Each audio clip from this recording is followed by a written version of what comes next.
Hello everyone, and let's talk about Delicate Condition by Danielle Valentine.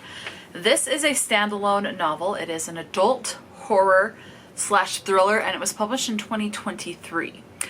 There was an audiobook available when I read this book. It was available via Everand, and it was narrated by Hillary Huber. I'm guessing is how it is said. Could be Huber. I think it's Huber. It was 11 hours and 32 minutes on standard one-time speed, and this book is told in first person. So, what is this book about? We are following Anna. She and her husband have been trying to get pregnant. So, you're dealing with that turmoil and that stress of difficult with pregnancies. She is dealing with hate via social media, like she shouldn't be a mother, she would be horrible. Any child that she has should be turned over to CPS, and, just hate and vitriol like that. So, she's dealing with that. So she does end up getting pregnant. It is said right in the synopsis. She starts having these, it's like she's being gaslit to think that they are normal hallucinations, that it's normal because she's pregnant, that she's having these very dark hallucinations. And I'm saying very dark. At one point and it's said in the back, she is told that she's had a miscarriage, but yet she still feels like there is something moving in her stomach. She feels like she is still pregnant, and she is really starting to second guess the motive of the doctor, her husband, other people around her, her friends, trying to decide, can she really trust them? Are they really there to support her? And support her through her delicate condition with being pregnant.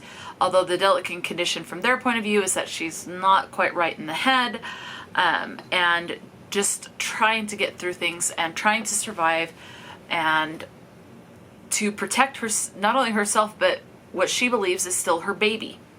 Okay? And this is set in New York City. So that's really all I want to say. As it is a horror, I want you to go in knowing as little as possible, and I don't want to spoil anything. So again, a lot of talk surrounding pregnancy, miscarriage, difficulty getting pregnant. So that is your main trigger warning and your representation in this as well. And then just having those hallucinations, bleeding, things like that. So everything revolves around this pregnancy. And you're along for the ride trying to determine, is she still pregnant? Was she lied to? Is she being lied to? Who can she trust? Is this all in her head? Does she need a psychological intervention?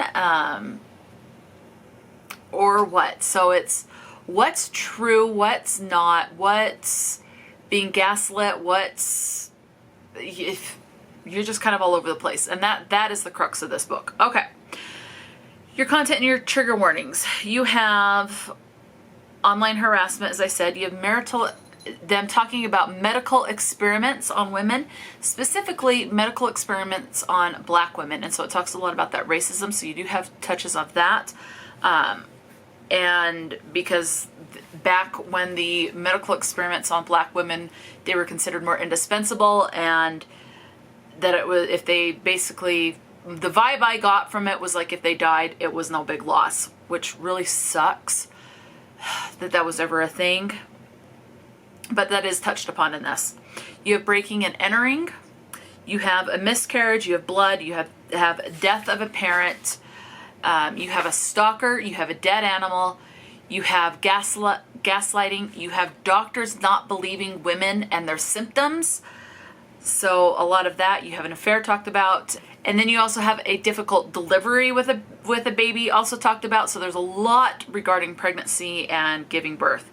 As far as your representations, you have PCOS. Two other content warnings. Miscarriage talked about, again, it's all the stuff with difficulty, and body horror. Okay. All right. Content and trigger warnings. You have PCOS.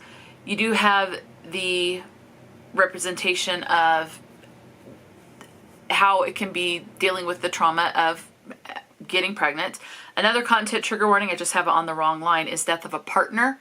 So of a spouse in this particular case is talked about. All right, other content and trigger warnings, or not content trigger warnings, other representations. You have LGBT, specifically transgenderism is mentioned. Transgender is mentioned. I don't remember if it was male to female or female to male. That I don't remember, but you do have transgender representation in this. You also have a male-male relationship referenced. You have Black representation and Latina representation as well. You also have a female-female, so this does have quite a bit of LGBT. It's not the main focus of the book, but it is in there and mentioned just very naturally, like life should be. You have IVF. You have someone where it doesn't specifically say if the person is Black or what other ethnicity, like Latina. It doesn't say other than the person has dark brown skin. Okay? And that is your representation. So it's got quite a bit of representation, and I really enjoyed seeing it, and it was just very natural with how it was. Okay. You have a couple... One of the other things with this book is it's told in a couple of different timelines. For example, you have... So Anna, the main character, is an actress, and she is getting close to 40. I am 40 as of filming this book. I will be 41 in December. So very close to my age. So it was nice to see an older character who wants to be a mother. Like myself, I would love to be a mother, but I can't afford it. So I'm not going to, there's no way I could afford having a child right now. But to have someone that age wanting to be a mother. You also have a character named Io who is talked about, and that perspective is told in third person. And it is actually something that is before Anna existed, basically. You also have Renya, who is Black, also told in third person, who worked in the medical field. And then there's a couple of other people. When these other perspectives came up, they're from a different time from Anna, and they are told in first person or third person. Anna's perspective is always told in first person. So that's what this book is about without spoiling anything. Horror novels, I really don't want to say a lot because you're supposed to go into horror expecting to uncover these twists and these clues and things like that. So I just give the very bare minimum with horror stuff. That horror is like one of the hardest ones to talk about in my opinion. Horror, mystery, and thrillers because you want the twists. Okay. As far as your word usage, let's go ahead and get into that in case you are still on the fence with this book. In case you're like, okay, it might be a little bothering. I can maybe get through the stuff with the difficult pregnancy. If that is traumatizing and bothersome to you, definitely avoid this book, as that is the sole main, I shouldn't say the sole, it is the main plot point in this. And so there's a lot on this pregnancy stuff. So if that is at all triggering or bothering to you, maybe avoid this. I would even say, go as far as to say if you are currently pregnant or trying to become pregnant, this could be particularly bothersome to a lot of people with giving nightmares and things like that. It's not that it's that scary, but just the type of topic, it could make you fear for your unborn child. So just be cautious going in. Okay, so in case you're still on the fence, we have the following words. We have hell 14 times. The name Jesus 8 times, not in a religious context. We have the word God 57 times, not in religious context. The word suicide once, screw twice, bitch 3 times, damn 4, asshole once, the name Christ once, not with religious use, erection twice, breast 12, OMG once, god awful twice, godless once, shit 4, the word God once used in religious context for that one. And damn it once, nipple twice, boobs once. Okay, that is your content. Those are the word usages in case you are still on the fence. Now, I do have a couple of things that I did underline. So let me tell you a few of those. It says, the things that made you lucky could also be the things that made you suffer. In real life, everyone's dealing with something. In other words, don't believe everything you see on social media. I've heard it described as the social media, like Instagram, is the highlight reel of someone's life. A lot of people aren't going to say what they're struggling with. We all deserve a second chance, right? And the last thing I have underlined is, sometimes being alive hurts like hell. Yes, it does. So that is this book. Let me go find the about the author. Okay, about the author. It's on the very last page here. Danielle Valentine is a pseudonym for the young adult novelist Danielle Vega.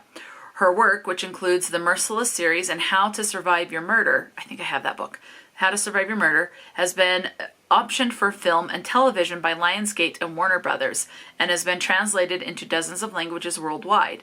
Danielle lives outside of New York City with her husband, daughter, and 2 ornery cats. Delicate Condition is her first adult novel, so it is a debut. It's not her official debut, as she's written young adult, but it's her debut into the adult audience. So that is good. I think it was great. This particular edition that I have was 437 pages. So let me know if you've read this. Have you read anything by Danielle Vega? Again, this is the first one underneath Danielle Valentine. Have you read anything under Danielle Vega? Definitely let me know. And is this something, knowing what is in this, are you going to pick it up and read it? If you have, did you like it? Did you not? And knowing what's in this, is this actually going to be a pass for you? There is no shame in skipping books. Let me know. Talk to me in the comment section below. And until next time, stay true to yourself and enjoy a good book. And I will talk to you later.